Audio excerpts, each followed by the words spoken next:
um prazer estar aqui com vocês. Eu vou falar um pouco, comecei a fazer pesquisa sobre favelas, não é um tema que eu trabalhava até mais tempo, não.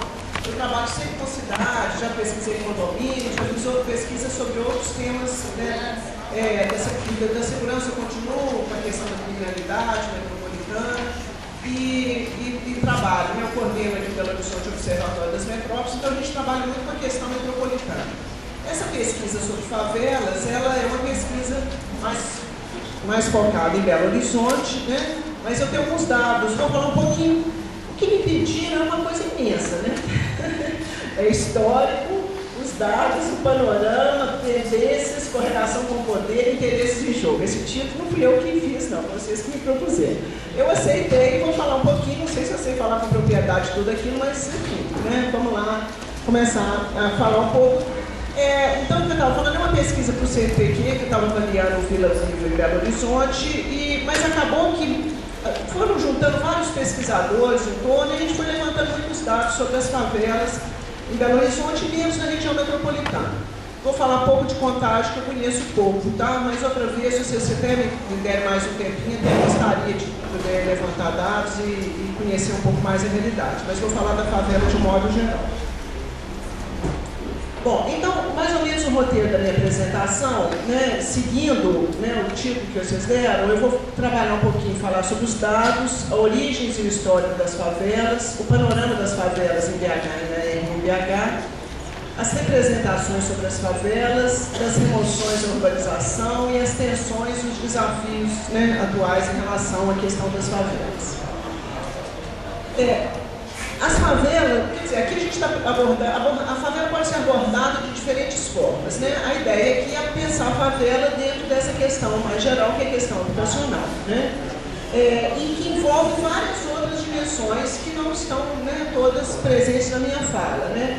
Mas que pelo programa que eu vi, que eu acho que é muito interessante esse curso, né, algumas já foram, outras serão analisadas nesse curso, né? A questão do déficit habitacional, infraestrutura, questão fundiária, precariedade das condições de moradia, custo, localização, né, algumas das dimensões. Bom, me pediram para falar nessa questão dos dados, eu acho que isso é importante porque, para quem trabalha com favela, a gente precisa saber que dimensão que tem esse problema, né? Fala-se muito de favela, né? Você tem um livro aí famoso do Mike Davis, do Planeta Favela, mas que dados são esses? A gente precisa produzir dados para conhecer essa realidade, né? Então, vou começar um pouquinho falando dessas fontes de dados. Mas, no final, eu vou falar um pouquinho sobre o que é favela. Eu não comecei com isso pelo seguinte. Essas fontes de dados, por exemplo, falar um pouco do IBGE, né? Como que ele coleta os dados sobre favelas. Em geral, eles coletam a partir de uma definição física, de algumas características físicas das favelas, tá? Agora, a questão da favela, ela vai além de características físicas, né? Tanto que no final vou falar um pouquinho da dimensão social, né? Há uma dimensão social, né, dessa categoria favela. Quando a gente fala de favela, todo mundo sabe do que nós estamos falando, né? A gente tem uma imagem da favela.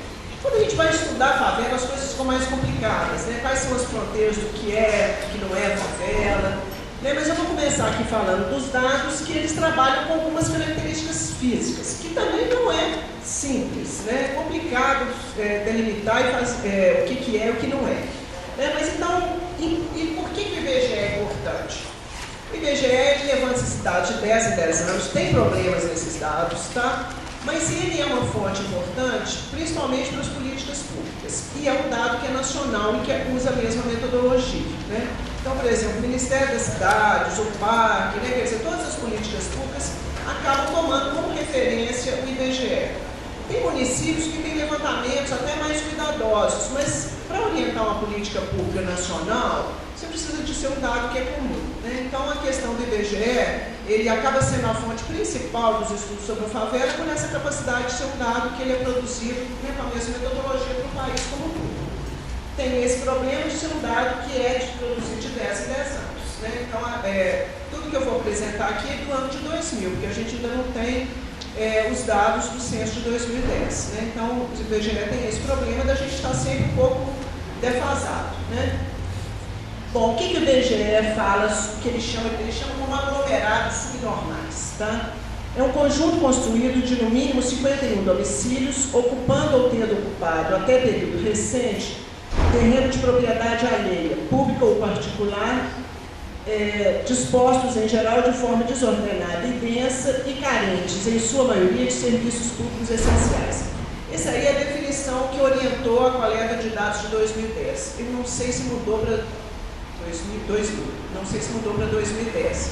Porque o IBGE tem discutido com as próprias prefeituras até essa definição. Tem até uma fala do presidente do IBGE que eu vou mostrar para vocês, né?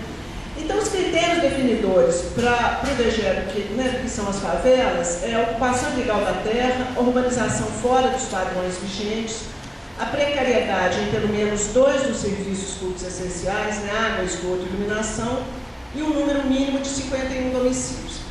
Esse negócio dos 51 domicílios é o seguinte, é porque o IBGE, ele disponibiliza os dados, ele não disponibiliza o dado unitário, mas o dado agregado por setores censitários, né? Aqui, gente, é um mapa de Belo Horizonte. Essas linhas vermelhas são as linhas dos bairros. E essas linhas cinzas aqui no interior dos bairros são os dados, a delimitação do setor censitário. O setor censitário tem em torno de 400 domicílios, né, que o pesquisador vai lá e percorre e levanta os dados. A gente tem um problema muito sério, porque eu acho que não vai dar para vocês verem, mas os limites dos setores não coincidem com os limites dos bairros. A mesma coisa com a favela. Aí é um problema sério para a gente que quer conhecer a favela, é o problema do IBGE, né, da não coincidência desses limites. Né. Há várias prefeituras, eu acho que a Contagem fez isso, não fez? De reuniões com o IBGE para tentar acertar, né, os limites. Então a expectativa é que em 2010 isso esteja...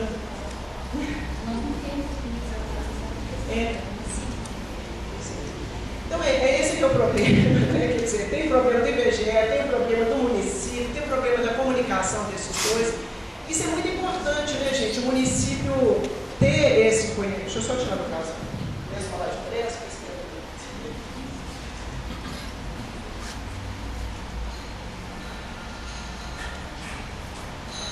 é muito importante que a gente use os dados para saber os limites dos dados e para, inclusive, poder aprimorar os dados, né?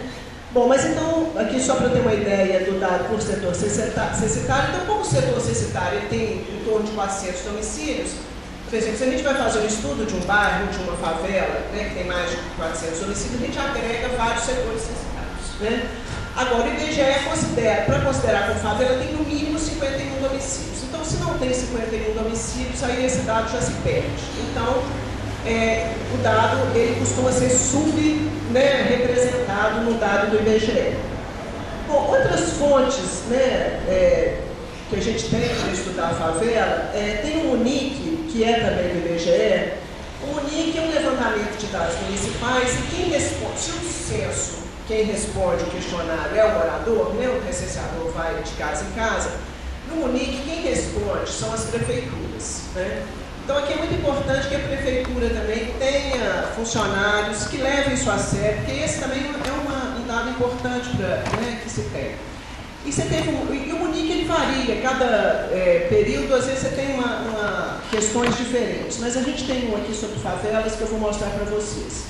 Aí você tem outros levantamentos da ONU, dos assentamentos informais, tem pesquisas municipais, né, que são feitas também, às vezes, com critérios distintos. No caso aqui agora, recentemente, o Centro de Estudos da Metrópole fez um trabalho para o Ministério das Cidades, onde que eles ajuntaram. Aí qual que é a base? Voltou para o IBGE, né? Porque o IBGE é o censo que é o levantamento que a gente tem do país inteiro. Se é para orientar a política pública, é a fonte principal que nós temos. Só que o que o Centro de Estudos da Metrópole discutiu com o Ministério das Cidades é que, na verdade, hoje, existem habitações tão precárias quanto as favelas, né? Quer dizer, se a favela é um lugar de precariedade, urbanística, habitacional, né? Há outros lugares, às vezes até mais precários, né? Que a gente tem favelas em diferentes situações. Então, o Centro de Estudos da Metrópole juntou esses setores que são considerados como subnormais, né, pelo IBGE, que a gente geralmente traduz por favela, com outros que também tinham precariedades. Aí eles usaram vários indicadores, desde infraestrutura urbana até renda, a educação das pessoas. Ou seja, eles viram setores que eram muito próximos de favela, e aí então eles criaram essa unidade, que é assentamentos precários, tá? E que, para vocês terem uma ideia, no Brasil tinha 6 milhões, mais ou menos, dá uns 12 milhões, quer dizer, dobrou o que no IBGE estava como favela, né? Estava mais ou menos 6 milhões e 300, os assentamentos precários contabilizaram mais 6 milhões. Né? Tá claro, gente, o que eu estou falando? Ok? Se vocês tiverem alguma dúvida, assim, pontual, vocês podem me perguntar. Aqui, eu peguei uma fala do presidente do IBGE, o Eduardo Nunes, que ele fala que foram identificados no país cerca de 300, eu acho que aqui é 3 mil, isso aqui está no jornal, não pode, 300 municípios aglomerados, né? Subnormais é 3 mil, né? Mas esse dado ainda precisa ser trabalhado. O IBGE apresentará seus mapas às prefeituras para compará-los com informações das administrações locais. Então aqui a fala dele, que eu acho que é importante. Do ponto de vista conceitual, nem todos são favelas. Favela é um conceito carioca. No Amapá, existem outros agrupamentos vivendo em condições urbanísticas não apropriadas. Vamos ver qual é a leitura do IBGE e qual é a leitura das prefeituras. Abordaremos essas questões territoriais antes de mostrar todos os dados. Acho interessante essa fala, porque não é realmente...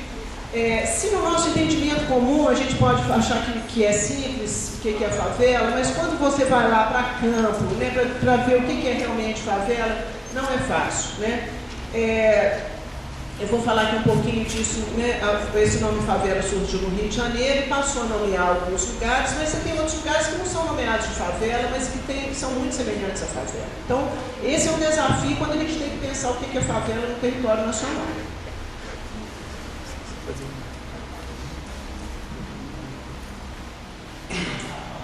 Bom, então os dados, né? Onde estão as favelas? Ainda que as favelas estejam presentes em todos os tamanhos de municípios, elas estão mais concentradas nos grandes municípios e, portanto, nas regiões metropolitanas.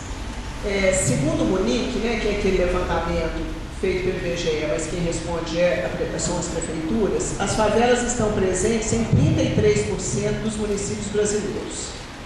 Entre os municípios com mais de 500 mil, né, que são 37 municípios, 97% declararam ter favelas. Então, aqui a fonte do dado era o questionário que o funcionário da prefeitura respondia se havia favela no seu município. Tá?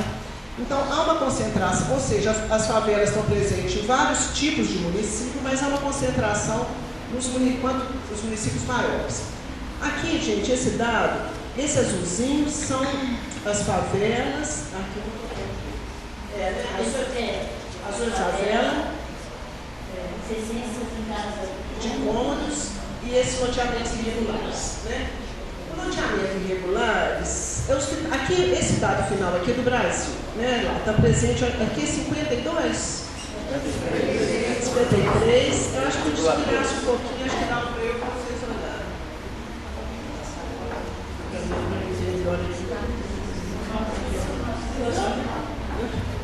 Um pouquinho torto, mas... Mas enfim, aqui, né? Então quer dizer, o loteamento irregular é que ele está presente, né, em mais da metade dos municípios, depois em seguida as favelas em 33 e depois aqui as casas de cômodos.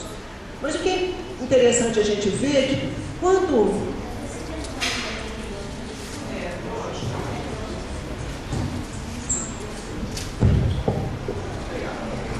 Bom, melhorou bem. Aqui, gente, aqui, ó, os municípios com mais de 500 mil habitantes, 97,3% declararam ter favelas, né? Aí, quando a gente vai descendo a escala do tamanho dos municípios, aqui está entre 500 e 100 mil, aqui entre 100 e 50 até 50. Aí vai diminuindo, né? Aqui está presente em 84, em 70, em 27, né? Então, aqui é uma concentração das favelas nos municípios maiores. Bom, agora falando um pouquinho da origem das favelas. Né? No caso do Rio de Janeiro, que foi a cidade que nomeou, né, esse tipo de assentamento como favela, o que os estudos mostram é que tem uma relação muito grande com a derrubada dos cortiços que estavam presentes nas áreas centrais do Rio de Janeiro. Então, com a demolição dos cortiços, né, com as reformas da área central, essa população do cortiço acaba migrando para os morros, né, da cidade. Aqui tem uma demolição de 1893, o maior cortiço do Rio, que era o Cabeça de Porco, localizado no centro, que é um marco na origem das favelas. Aqui um pouco, né, umas fotos que tem desse cortiço Cabeça de Porco, que foi, né, abrigava 4.000 pessoas. Aqui, só para vocês terem uma ideia, né, essa forma de habitação que ainda é presente hoje muito no Rio de Janeiro, em São Paulo, né, que eram casas antigas que eram subdivididas, ou então mesmo casas que eram construídas para funcionarem como cortiço, né? Aqui é um cortiço em São Paulo, aqui também em São Paulo. Tá pulando.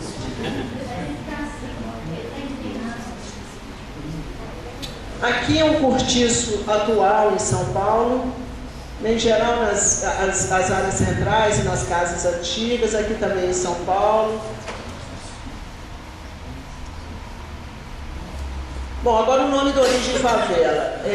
Tem um livro que é muito, né, para quem interessar estudar sobre favela, que é o livro da Alicia Valadares sobre favela, que ela conta, né, faz esse levantamento do caso, né, principalmente no Rio de Janeiro, principalmente não, focado no Rio de Janeiro, né?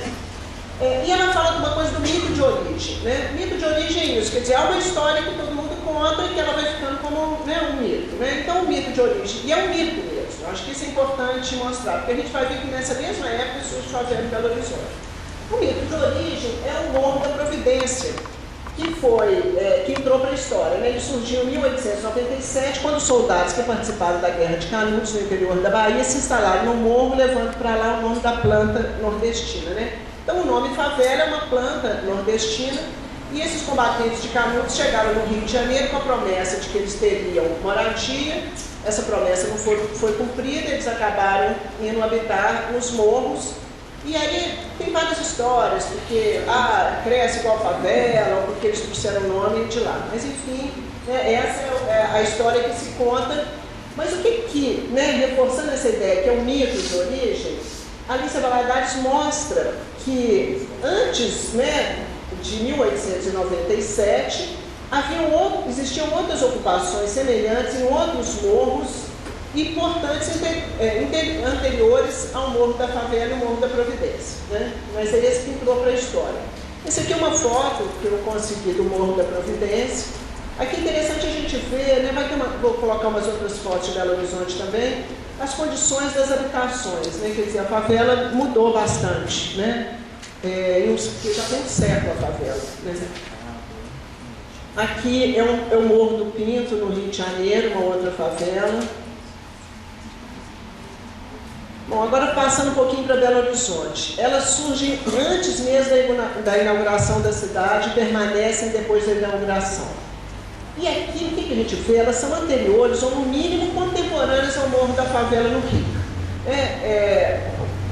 Só que não se chamava de favela, quer dizer, uma vez que esse nome foi cunhado no Rio de Janeiro. A Berenice, na tese dela, que é um estudo equivalente ao que a Alicia Valadares fez para o Rio de Janeiro, nós comentamos que é um estudo muito importante, que infelizmente está só como tese nas bibliotecas, era uma obra que deveria ser publicada, né? Acho que alguém precisava uma hora fazer isso, de transformar em livro, porque é um estudo muito importante das origens da favela em Belo Horizonte.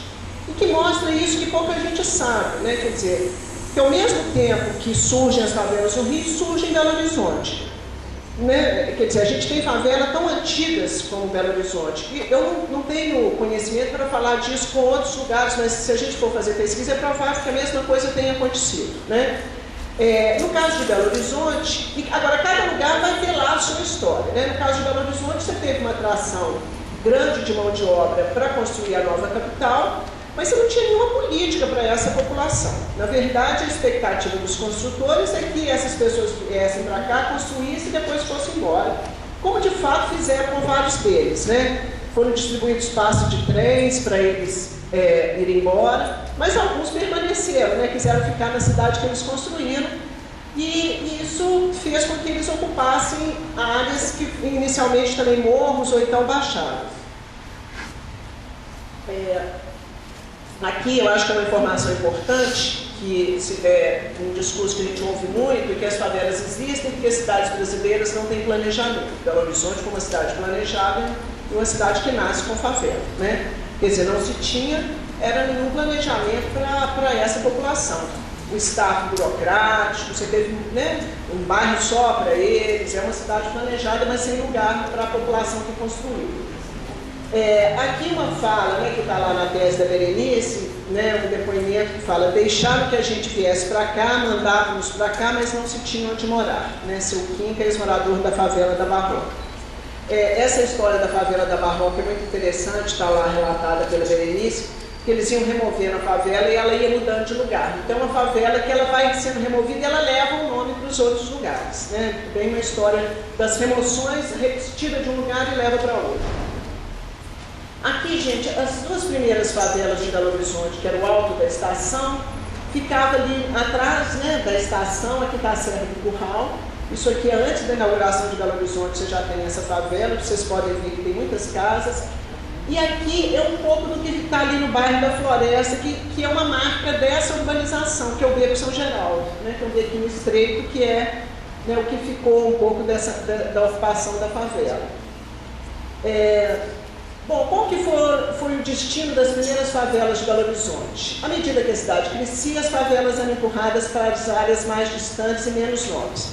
Só lembrando, essas duas primeiras favelas, né, o Alto da Estação, que é bem ali perto da Praça da Estação, né, no bairro Floresta, e a outra era o Córrego do Leitão, que era na Avenida Paraná. Então era bem na área central, né, no interior da Avenida do Contorno, né, na área planejada, mas porque Belo Horizonte também não nasce com toda a área do contorno ocupada. Então, alguns lugares que sobraram foram ocupados por favelas.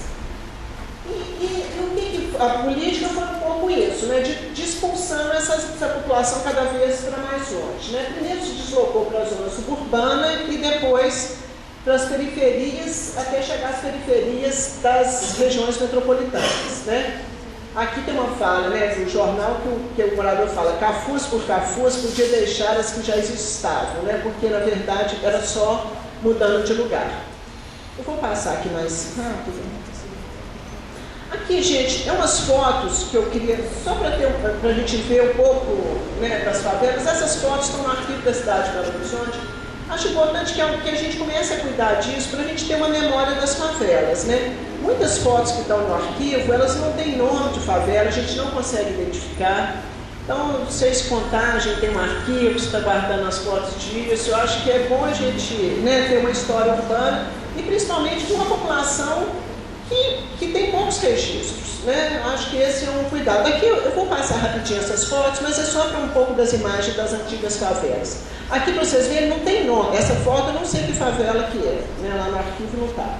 Aqui também não tem nome, dá para a gente ver a Serra do Curral, né? Pode ser a Cabamundo, pode ser o Cafezal, mas para a gente ver um pouco como que era.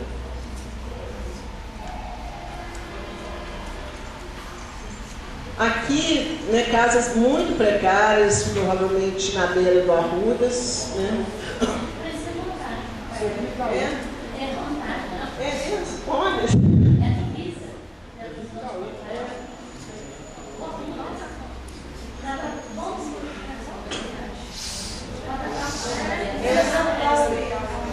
Ó, que legal, vocês estão ajudando a identificar, elas estão sem nome essas fotos lá. Está no arquivo da cidade de Belo Horizonte.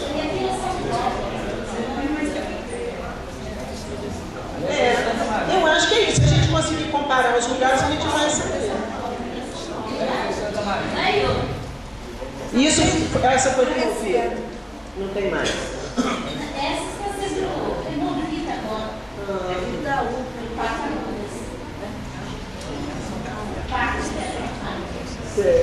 Aqui, gente, é o Pinduraçaia, que era uma grande favela que tinha ali no alto da Afonso Pena. Tem alguns pedacinhos dela, um pedaço em frente ao Mercado Cruzeiro, outro na própria Afonso Pena, né? Mas era uma grande favela de Belo Horizonte que foi quase toda removida.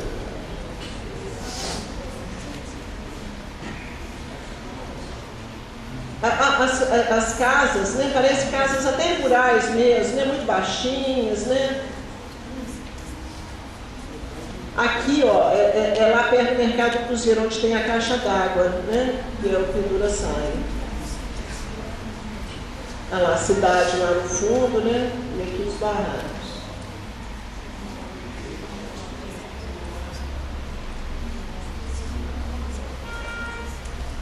Palco meu.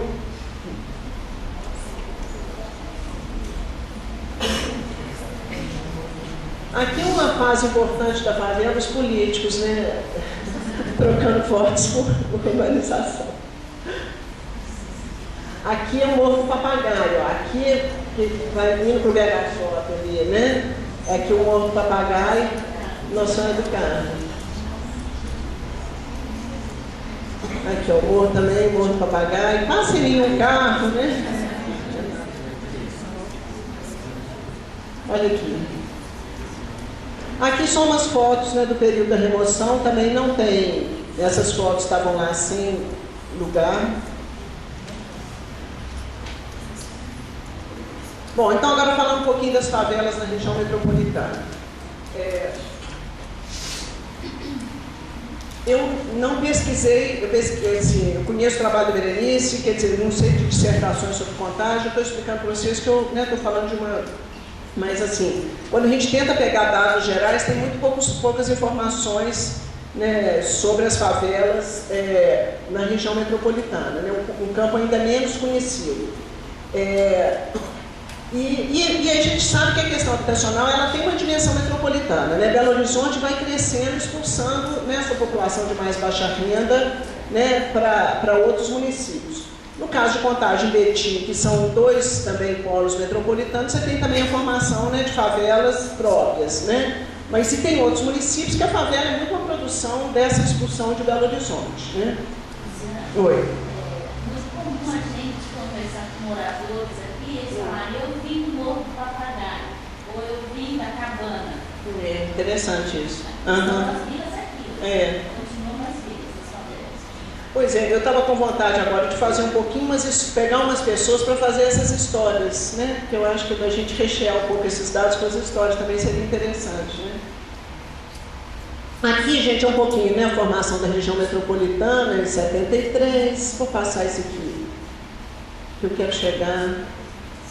É só falar de um dado do Plambel aqui, como ele mostra que tem estudos do Plambel que em 67, antes mesmo da criação da região metropolitana, o estudo em 73, aqui está um problema errado aqui. Não, antes da criação, eu estou querendo falar rápido, da região metropolitana em 73, o Plambel já tinha detectado em 67 a existência de favelas em alguns municípios da RNBH. Tem um mapinha, mas ele não está com boa qualidade, que a gente tinha xerocado do livro, mas o Plambel já vai, que era o órgão de planejamento metropolitano, né, pontuando algumas favelas na região metropolitana. Em 83, ainda segundo o estudo do Plambel, 14 municípios da RNBH, dos 14 municípios, apenas 3, Nova Lima, Raposa e Viacima, não foram identificadas favelas. A RNBH já contava nessa época com 11% da população residindo em favelas. Bom, aqui, agora olha como esse dado é diferente. O censo de 2000 vai identificar favelas só em 8 municípios da RNBH, por aquele problema da coleta de dados, né? Ou seja, a gente está subestimado esse dado. Tem municípios que têm favelas pequenas que acabam não entrando no censo, tá? E o Munic, que foi esse dado que foi feito em 2008, que perguntava para as prefeituras, aí já se identificou favela em 20 municípios, né? Ou seja, 59% da RNBH. Aqui o dado do IBGE dos 8 municípios, né? O total isso aqui é domicílios, são 107 domicílios, né, de favela em Belo Horizonte. Tem 66 mil, ou seja, dos 107, 62% estão concentrados em Belo Horizonte, e segundo lugar em Contagem, 13%, 14.440. Depois vem Betim, Ibirité. Agora, vocês podem ver que a concentração está muito nesses 3 municípios, né? Belo Horizonte, Contagem e Betim. Aqui, esse dado do Munic, é só para vocês terem, isso aqui, não sei que ninguém vai ler, não. Isso aqui, se alguém interessar, pode ficar gravado aí, depois vocês pegam com ele, né? Se você puder gravar no computador, já está aí. Aqui, 20 municípios da região metropolitana declararam que tinham favelas. Tá? Aqui 20 cortiços e 32 loteamentos irregulares e clandestinos. Aqui é aquele dado que eu falei para vocês do Centro de Estudo das Metrópoles do Ministério da Cidade, que somou o subnormal, né, a favela e o precário. Aí esses números eles praticamente dobram. Né? Então, na RMTH, a gente tem 107 de subnormal, mais 92 de precário, que aí totaliza 199.900, né, quase 200 mil. E 1.151.000 domicílios. Então, 9.317. Isso corresponde a 17,4% dos municípios da região metropolitana. Aqui é um dado que eu pesei aqui, Contagem e Belo Horizonte. Né? Então, por exemplo, no caso de Contagem, o subnormal 14.000, os setores precários 9.000, isso vai totalizar 142.000 domicílios. Isso corresponde a 16,81% dos municípios de Contagem. Aqui a gente vê que Contagem é semelhante proporcionalmente com Belo Horizonte, né? 16,29% dos domicílios de Belo Horizonte estaria nessa condição, em Contagem 16,81%. Betim já tem uma situação mais complicada aqui, isso corresponde a 31%, né, 1/3 dos domicílios de Betim. Agora, se a gente pega o número absoluto, né, Belo Horizonte, Contagem é maior, né? Ou seja, o desafio quantitativo, proporcionalmente é menor, o desafio aqui é de 142, aqui 600, e Betim 76.000. Bom, agora, pensando, afinal de contas, o que são favelas, né? E falar um pouquinho das políticas para as favelas. Bom, por esses dados, vocês viram que não é fácil identificar o que é favela, né? São critérios diferentes. Eu não entrei em muitos detalhes, mas tem várias publicações que estão todas, né, disponíveis. Eu até mandei os textos para cá, que falam quais são, né, esses indicadores. Aqui, se a gente entrar nisso, teria que falar, né, uma palestra para cada um. Né? Bom, agora eu queria falar um pouco mais do sentido social, né? Quer dizer, o que a sociedade entende, o que ela define, né, no seu senso comum, né, no nosso diálogo aqui, o que são favelas. Geralmente elas são definidas pelo que não são, né, pelo que falta. É verdade que a gente não deve definir nada pelo que falta, né? Isso lembra um antropólogo, Pierre Clastres, que ele falava isso muito em relação às sociedades, né, primitivas. Eram sempre essas sociedades que não tinham escrita, que não sabe, né, sempre pela falta, né? O povo tem lá a sua identidade, não pode ser definido só pela falta, né? Então esse é o problema, né, que já existe, uma visão nem mesmo etnocêntrica.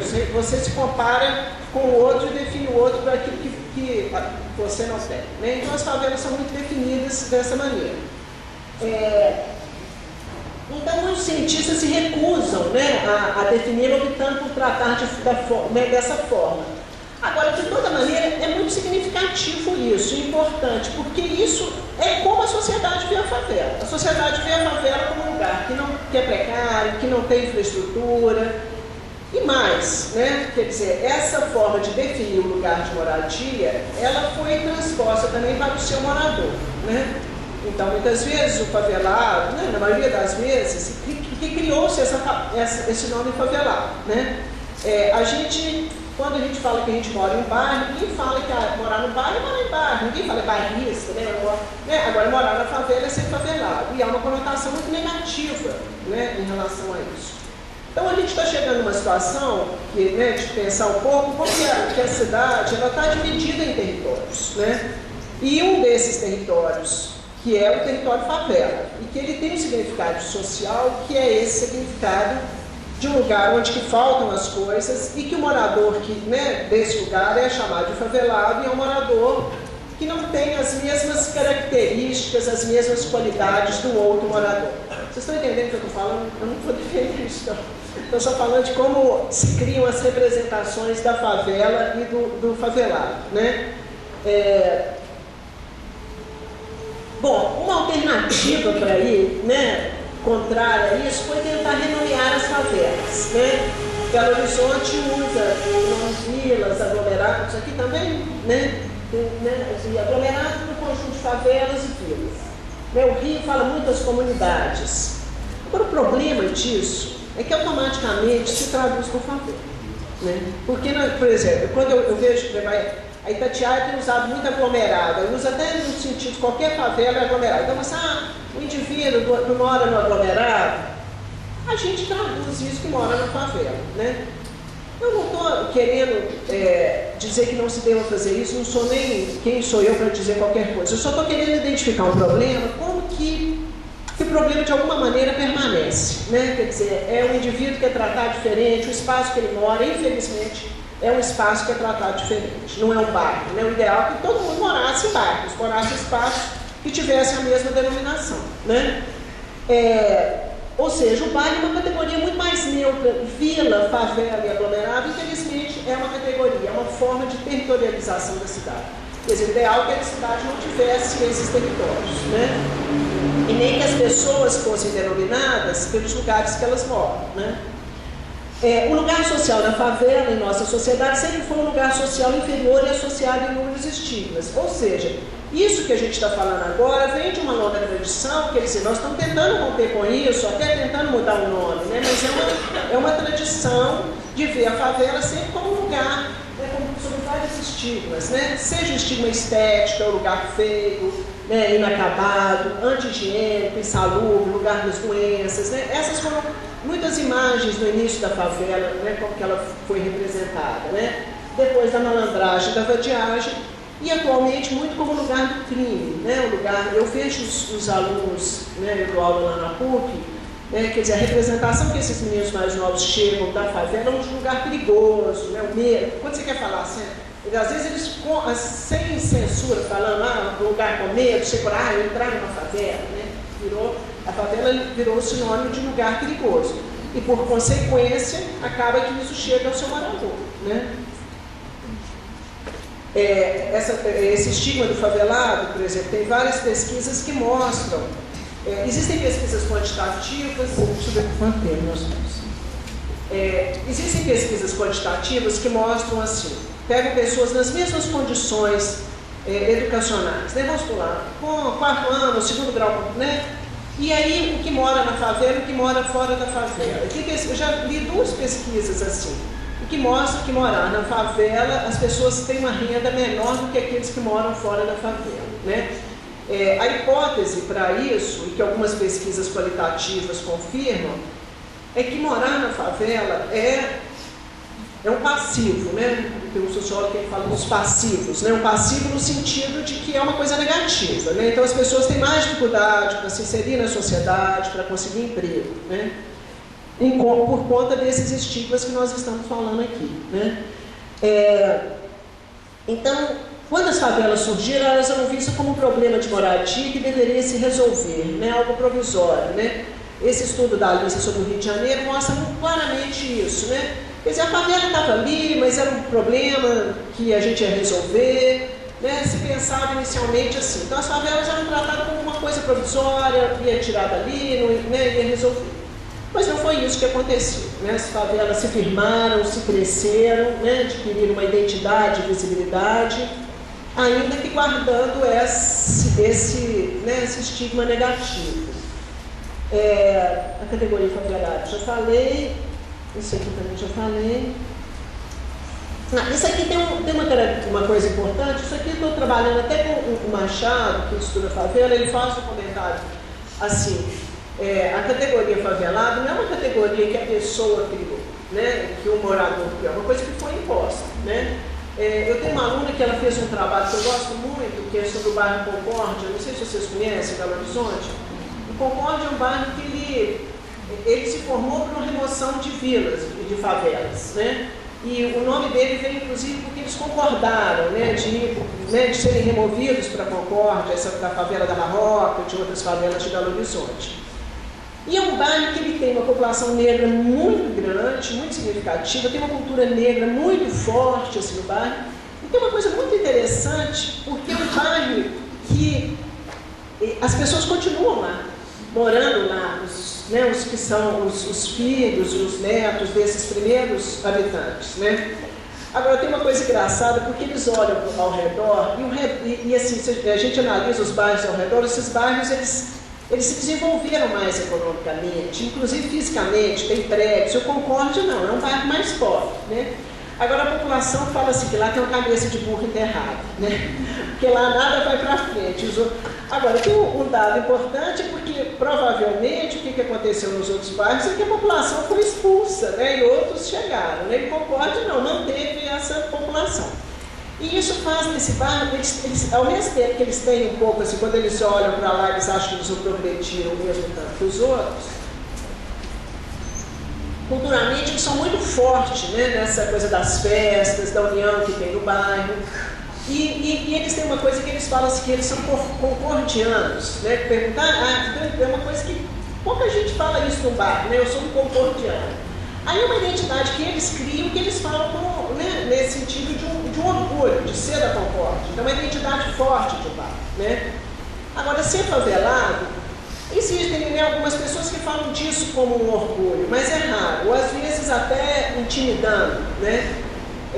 Eu lembro aqui da fala do goleiro Bruno tem um relato lá com aquela moça que ele teria ameaçado, falando, você não me conhece, eu vim da favela, né? Eu sou um favelado, né? A ideia de que aí você usando a favela como uma coisa de ameaçador, né? De uma identidade aí no outro sentido. Já vi gente falando do favelado de uma maneira positiva, como tem hoje muito do rap falando da periferia positiva. Mas são ressignificações que as pessoas tendem a dar para esses espaços. Mas, em geral, o termo favelado é um termo que foi imposto a essa população e que veio de fora, né? Não é um termo criado igual o concordiano, é uma identidade criada.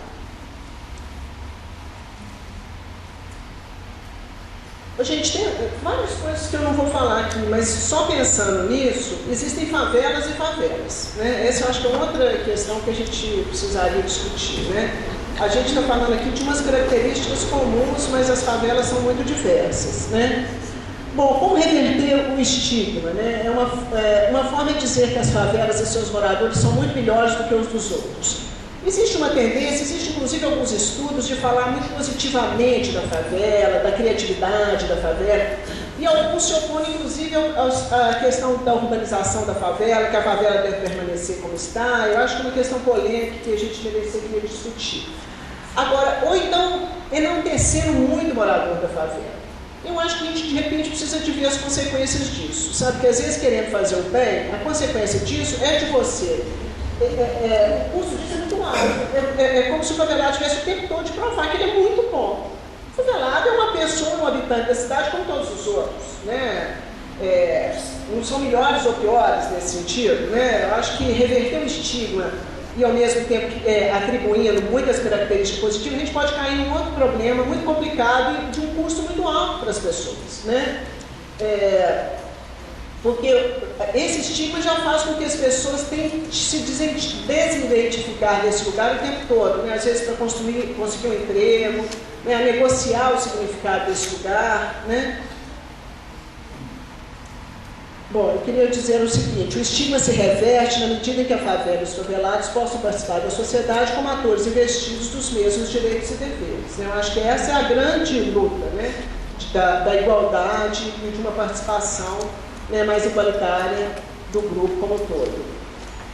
Quando a cidadania da favela não for mais restrita e hierarquizada, né, quer dizer, a favela é uma expressão de um processo que vem de longo tempo, né, que a gente tem vários tipos de cidadãos, né, no Brasil, né? Se a gente pegar essas expressões, elas são contraditórias em si, mas para entender o Brasil a gente precisa falar de cidadão de segunda classe, né, existem uns que são hipercidadãos, né, porque tem muitos direitos, tem direito ao público e ao privado, né, a segurança pública e a segurança privada, né, e outros, né, que têm uma subcidadania. Então, enquanto a questão da cidadania não for, né, no sentido pleno mesmo dela igual, a gente vai estar lidando com isso, com uma cidadania que é restrita, que é hierarquizada. Quando os direitos sociais, moradia, saúde e educação forem estendidos a todos e com boa qualidade, né? Essa aqui é uma outra questão também que a gente tem que... o Alexandre falava de uma coisa que é verdade. Os indicadores... Existem vários... Nós melhoramos os indicadores sociais, né? Então tem alguns indicadores sociais que eles até deixaram de ser uma referência para a gente pensar a desigualdade entre os territórios, né? Abastecimento de água, de luz, escola, por exemplo, tem algumas coisas que universalizaram, né? Agora a gente vai ter que chegar numa análise mais fina. Qual que é a qualidade? Falta água, né? A escola é de qualidade inferior, então tem que saber também analisar e refinar um pouco esses indicadores, né? A ideia do direito de ir e vir, quer dizer, morar na favela é a questão dos direitos civis, né? De direitos violados, pela ação da polícia, né? Pela ação do tráfico também. A participação política foi exercida de forma autônoma, né? E não subordinada aos políticos, né? Que tem sido muito a tradição das políticas públicas, né? Levar os benefícios em troca dos votos, né? Do apoio político da favela. Então isso é uma história, né, que veio das favelas, a troca. Ou então subordinados, como mais recentemente pelo tráfico de drogas, né? Então, quando a participação for autônoma, até a denominação diferenciada, aí a denominação diferenciada não fará mais sentido, serão todos bairros com as suas diferenças que também são positivas, né? Como eu disse com o Concorde, é importante que os bairros se diferenciem, que tenham a sua identidade, mas identidades que sejam construídas pelo grupo, né, e não impostas de forma estigmatizada. Além disso, as mudanças podem ficar apenas nos nomes.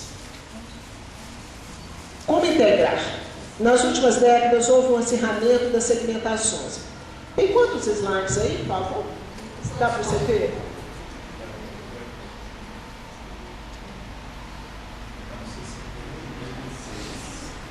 Faltam quantos?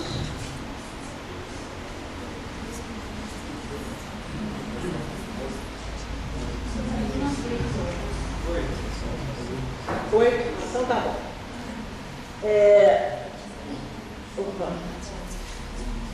Bom, eu estava querendo falar da integração.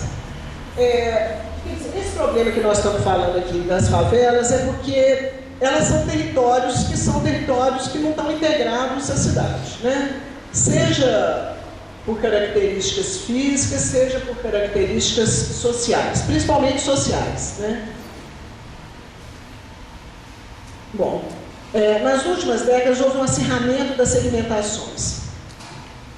Quer dizer, o que acontece com a favela hoje tem acontecido, né, se a gente analisar a sociedade de uma forma mais ampla, não só os territórios são tão segmentados, mas se a gente pensar, por exemplo, a educação está segmentada, né? Quer dizer, os grupos de mais alta renda estão na escola privada, de mais baixa renda na escola pública, ou então agora também de mais baixa renda na escola privada, de baixa qualidade, às vezes pior do que a pública, né? Mas enfim, estão segmentados, não estão no mesmo espaço, dividindo os mesmos problemas, né? Criando uma sociabilidade que seja diferente.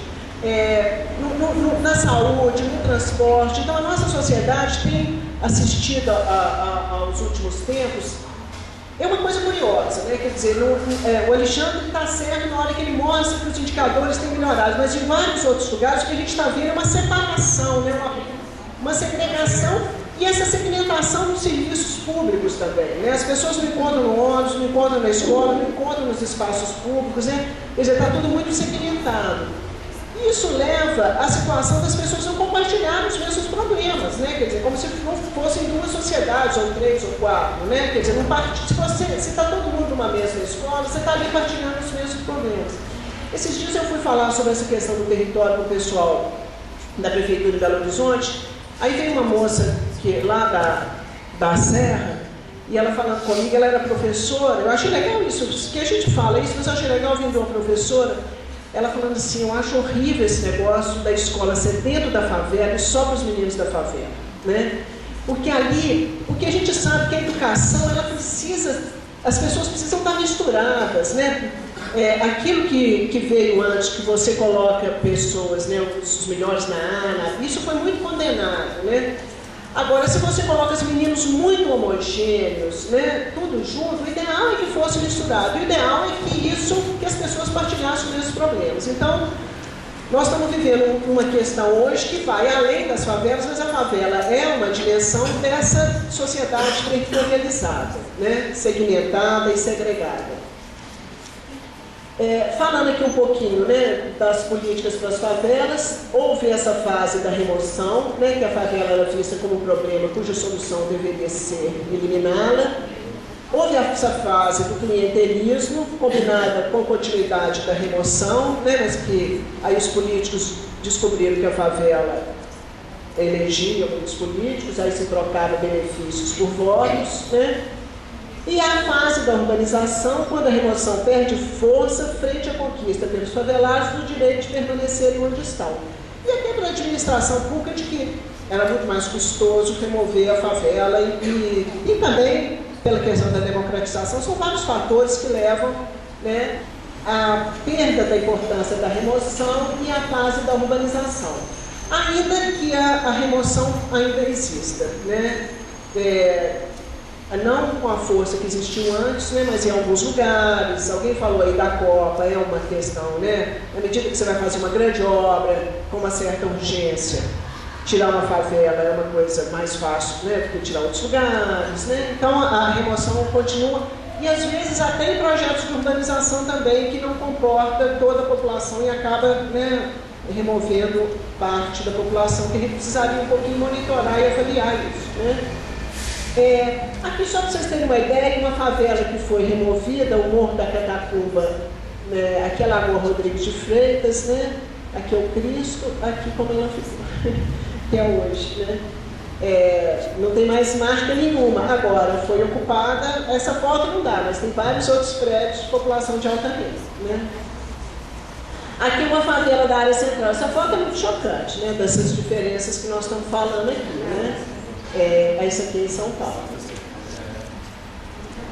As políticas para as favelas. O Machado, né, que é esse estudioso da favela, ele denomina como controle negociado a relação do Estado com as favelas. Ele fala da fase clientelista até hoje. O Estado desiste de impor um controle de cima para baixo, como fez na época das remoções, ao mesmo tempo que as associações emergem como atores coletivos.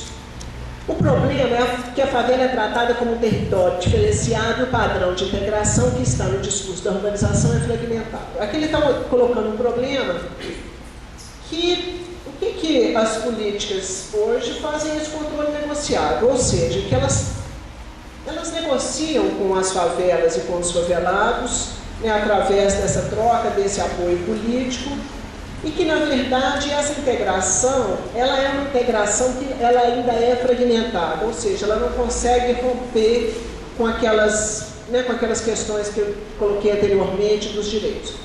É claro que esse desafio é um desafio imenso, né, mas a gente tem que ter isso pelo menos como horizonte, né, da integração. Urbanização é algo bastante positivo, é um direito de usufruir da infraestrutura urbana, de moradias dignas, mas é bastante limitado no que diz respeito ao problema da integração social. Aqui, eu não sei como está aqui em Contagem, em Belo Horizonte essa questão da urbanização está muito politizada, né?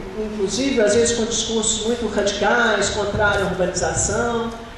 No meu ponto de vista, eu acho que a urbanização é uma demanda dos movimentos sociais, eu acho que ela é positiva, né, na hora que você melhorar a infraestrutura e tal.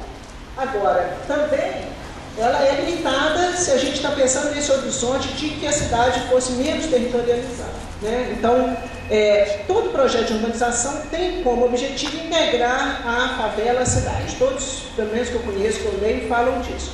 Agora, a gente tem que pensar que a integração é um pouco além da urbanização, porque a urbanização é parte disso, né? Mas tem como horizonte que é mais amplo. Precisaria contar com uma participação também mais ativa e autônoma da população. Essa trajetória, né, que a gente vê das favelas, desse controle clientelista e pelo tráfico, né, isso tem diminuído muito a capacidade de participação de forma autônoma, né, das associações, né? Então, muitas vezes as associações estão ali colaborando, quer dizer, colaborar, mas tem que agir de forma autônoma para defender os interesses, né, uma certa distância do Estado, isso é importante. Bom, gente, para terminar, eu trouxe aqui uma frase e uma foto. Isso aqui é de um livro interessante que chama Cenas da Favela, que são vários contos, histórias sobre a favela, né? E aí esse autor ele fala assim, falam de integração, mas ninguém passa fronteiras, né? Então eu acho que esse é um desafio para a gente pensar como atravessar as fronteiras, né? tem algumas políticas que seriam muito interessantes, por exemplo, equipamentos públicos entre as fronteiras, né? Quer dizer, como que integrar a favela, integrar os grupos, né? Principalmente pensando em caso de favelas. Aí, gente, é importante falar que há favelas e favelas, né? Há favelas que elas são é mais fácil integrar o entorno quando o entorno é parecido, mas há favelas que o entorno é muito diferente, né? Aí o desafio é maior ainda da integração. Então você pode muitas vezes urbanizar, mas isso não significa nada de integração, né? E como atravessar essas fronteiras e vice-versa, né? De dos grupos aí interagirem para romper com essa fronteira do território. E por fim, gente, essa foto aqui foi uma foto que a Júlia Santa Rosa, do Ministério da Cidade, levou para uma apresentação que teve lá na PUC. Tinha algumas pessoas que estavam lá, porque ela é muito impactante. Eu só quero falar o que é o Minha Casa Minha Vida, tá? Eu achei isso aqui de um impacto. E aí é da gente perguntar o que é isso, né? Quer dizer, se a gente não está construindo alguma coisa que é parecida com favela, gente, o tamanho desse negócio, olha que eu perguntei para ela, mas isso é cidade? Isso é cidade, né? Essa forma de urbanização, olha as casas, a quantidade. E o negócio é tão impactante porque, se você pensar, não é questão de espaço, né? Mas é questão de urbanismo, quer dizer, é questão de interesses imobiliários, a empreiteira que vai construir é o mais barato, né? Que vida pública se tem um lugar assim, né? Não. Eu não sei o que você... Eu acho que isso não é cidade, né? A gente tem que discutir a natureza, a qualidade dos projetos, não é? A casa é um direito. A Júlia respondeu, a gente teve uma discussão assim, não, você chega lá, eles te dão roupa lavada, te agradecem. Quer dizer, todo mundo quer ter onde morar, mas morar não é uma casa só. Habitar uma cidade é um espaço que tem que ter muito mais qualidade, tem que ter lugar de interação, que eu acho que é um pouco mais. Então, a questão... E o pior de tudo, gente, que essa história não é nova, né? Quer dizer, a história dos conjuntos habitacionais todo mundo conhece. Inclusive, naqueles dados lá que estão juntando favela, Belo Horizonte já coloca junto com favela vários conjuntos que estão precarizados, né? Que dão uma qualidade de vida, que foram deteriorados. Né? A questão da violência, você reúne pessoas de vários lugares. Então, é uma história que já foi muito contada, muito estudada, né? E o perigo da gente, né, infelizmente, está repetindo a mesma história. Gente, era isso que eu tinha de falar. Obrigado.